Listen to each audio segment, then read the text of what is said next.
কথা বুঝতে পেরেছেন?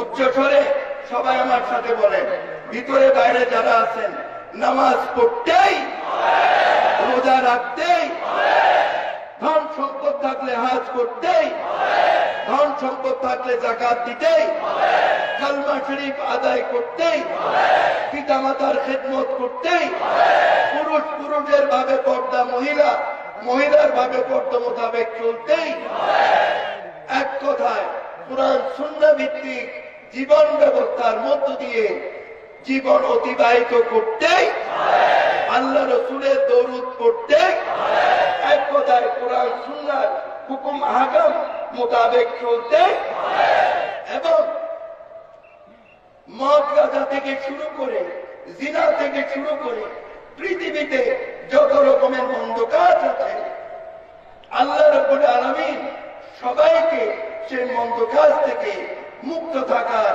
তৌফিক দান করুন।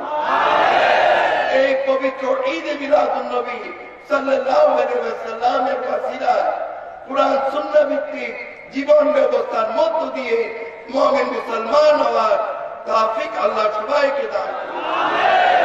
আজকে এই জুমার নামাজকে কবুল করুন, জশ্নে জুসুদের মিছিলকে কবুল করুন, কুরআন সুন্নাহর বয়ানকে কবুল করুন, ইমানি জীবন যাপন করার তৌফিক দান করুন।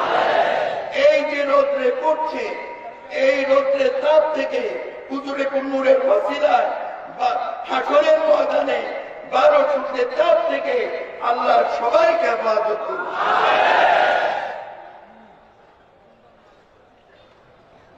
প্রিয় হাজিরিন, ঈদে মিলাদুন নবীর বয়ান আজকে এই পর্যন্তই। প্রত্যেকেই কুরআন সুন্নাহ ভিত্তিক জীবন ব্যবস্থা, তরিকায়ে হায়াত ভান্ডারিয়া, এইটা হচ্ছে একটা ব্যানার, একটা নাম।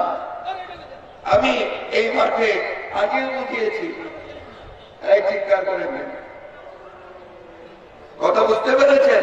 কাদেরিয়া তরিকা, চিশতিয়া তরিকা, মাইজ ভান্ডারিয়া তরিকা, এটা হচ্ছে একটা ব্যানার, একটা নাম। মাইজ ভান্ডারি তরিকা একটা নাম, মূল কার্যক্রম হচ্ছে কুরআন সুন্নাহ ভিত্তিক জীবন ব্যবস্থা। তো সুতরাং